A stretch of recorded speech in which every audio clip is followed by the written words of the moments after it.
네, 이 시각 특징주 만나보도록 하겠습니다. 먼저 첫 번째 특징주는 뉴프렉스입니다. 일단 스마트폰 관련 종목인데 오늘 시장에서 좀 강세를 나타내고 있는 상황입니다. 이 뉴프렉스라는 종목 어떻게 보고 계십니까? 사실은 저는 이거 봤을 때 오늘 이 스마트폰 관련 종목들이 그렇게 크게 상승이 나오고 있지는 않거든요. 어떻게 네, 보십니까? 맞습니다. 일단은 이게 사실상 유프렉스가 이 스마트폰 쪽으로 이제 뭐 상승하기보다는 사실상 뭐 5G 테마가 그렇죠. 오늘 전체적으로 이제 강세를 보이는데 이 5G 테마가 이제 전체적으로 강세를 보이면서 이제 그 뒤에 이제 뭐 후속주인 이제 뭐 스마트폰 쪽으로도 이제 어느 정도 영향을 받는 것 같습니다. 사실상 근데 이 유프렉스 같은 경우는 이 뭐 재료적인 부분보다는 사실상 뭐 기술적인 부분으로 오르는 게 더 맞다라고 보여집니다. 왜냐하면 뭐 특별한 공시가 나온 게 없는데 그 이유가 뭐냐면은 뉴프레스 같은 경우는 사실상 뭐 시장이 이제 굉장히 폭락하기 전에 주가 관리가 이제 굉장히 잘 되고 있었던 종목입니다.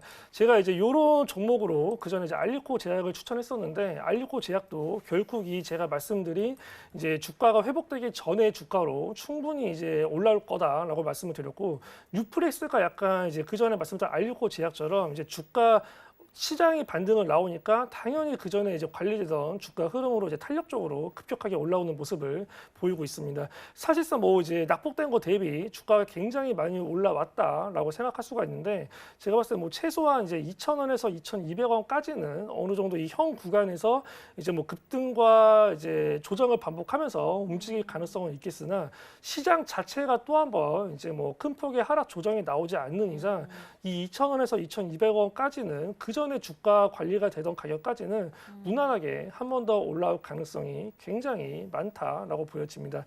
근데 뭐 신규로 접근하기에는 사실상 뭐 부담스러운 구간이고 이제 뭐 기존에 이제 보유하고 있으신 분들만 이 2,000원에서 2,200원으로 올 때까지는 조금 더 뭐 기다려보는 전략 굉장히 괜찮을 것 같습니다. 네, 알겠습니다. 이어서 다음 특징주 만나보도록 하겠습니다. 서울리거입니다. 일단 방호복 공급 회사 지정 소식에 오늘 상한가를 기록을 했습니다. 일단 괜찮은 이슈이기도 하고 또 코로나19와 관련된 종목들이 여전히 좀 추세가 살아있는 상황이거든요. 지금까지는 사실상 뭐 진단 키트나 백신 관련 종목들 위주로 상승이 나왔다면 또 이쪽으로 지금 옮겨가는 추세인 것 같아요. 어떻게 보십니까? 네, 아무래도 이게 이제 테마주가 형성이 될 때 이게 뭐 섹터가 이제 옮겨갈 때 당연히 이제 강력한 흐름을 보입니다.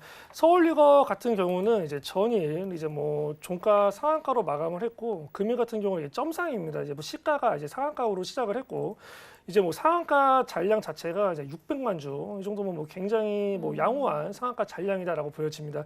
때문에 이제 금일 이 상한가 잔량이 만약에 이제 뭐 장 마감할 때까지 상한가 잔량이 크게 줄지 않고 이 상한가가 깨지지 않는다면 당연히 내일도 이제 갭상승이 나올 확률이 높다라고 보여집니다.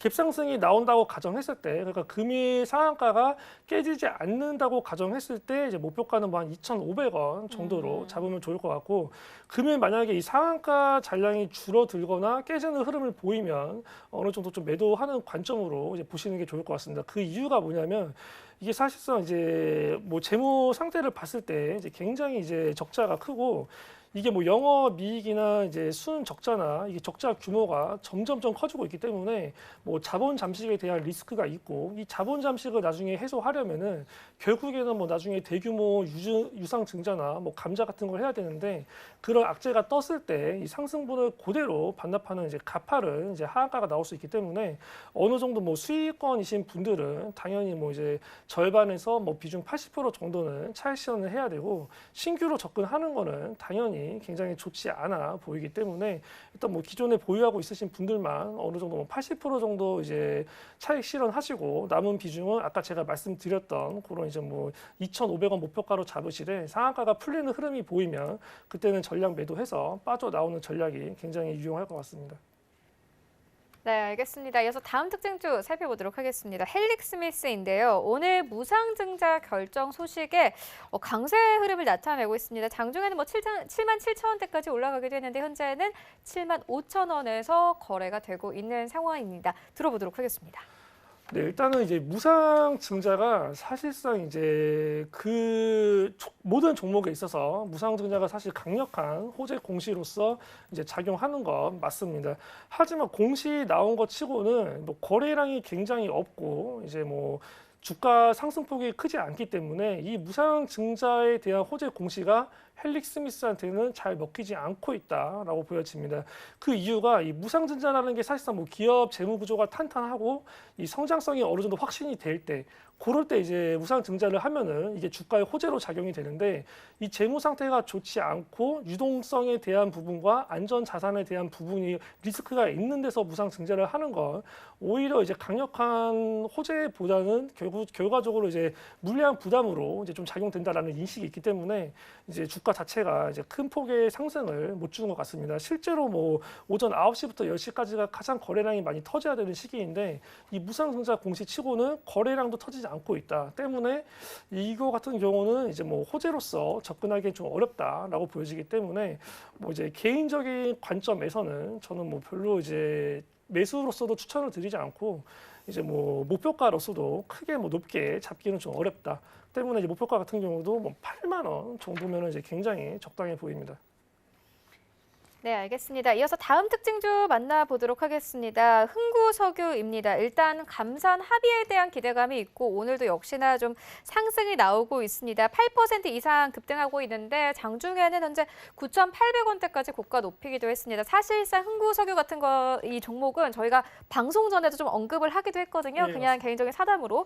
그런데 이제 뭐 유가와 관련돼서 요즘에 워낙 관심을 가지는 분들이 많으세요. 어떻게 네. 보십니까? 일단은 사실상 뭐 우리가 이제 유가 관련된 종목이 크게 이제 뭐 세 가지가 있습니다. 뭐 흥구석유, 이제 극동유화, 그리고 뭐 SH 에너지 화학, 이 세 개가 있는데, 그 중에서 사실상 뭐 흥구석유가 항상 뭐 대장주로 움직이는 경향이 강합니다. 흥구석유 같은 경우는 근데 일단은 뭐 매수할 타이밍은 사실상 이미 놓쳤다라고 보여지고, 최근 들어서 이제 어느 정도 이제 차익 실현 매물이 나오고 있기 때문에 뭐 현 구간에서의 접근보다는 일단은 뭐 이제 같이 차익 실현을 하고 조금 더 이제 관망하는 전략을 가져야 되지 않나라고 보여집니다.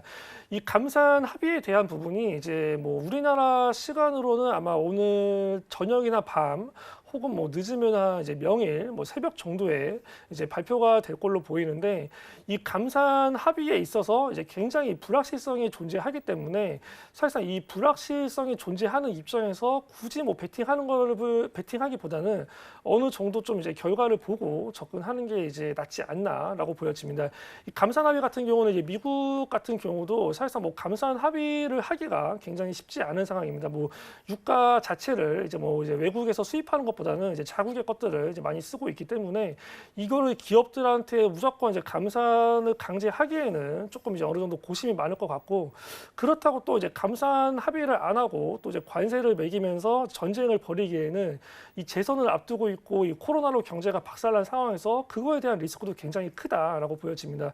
때문에 이제 뭐 감산 합의를 하더라도 이제 최대한 뭐 미국이 타격을 받지 않는 입장에서 그냥 명분을 세워주는 입장으로서만 이제 합의가 되거나, 아니면은 이제 당장에 합의가 없이 조금 더 그냥 뭐 이제 지진부진하게 이제 결국 결과가 나오는 거 없이 그냥 어느 정도 좀 이제 그 합의를 조금 더 뒤로 미루는 이제 뭐 그런 식의 이제 결과가 나오지 않을까 보이는데, 그렇게만 나와도 이제 뭐 시장 자체는 이제 어느 정도 그동안의 유가 감산 합의에 대한 기대감은 올랐기 때문에 그로 인한 실망 매물이 출현할 수 있다 때문에 요거는 뭐 내일 결과가 나오는 걸 보고 어느 정도 접근을 하는 게 괜찮아 보입니다.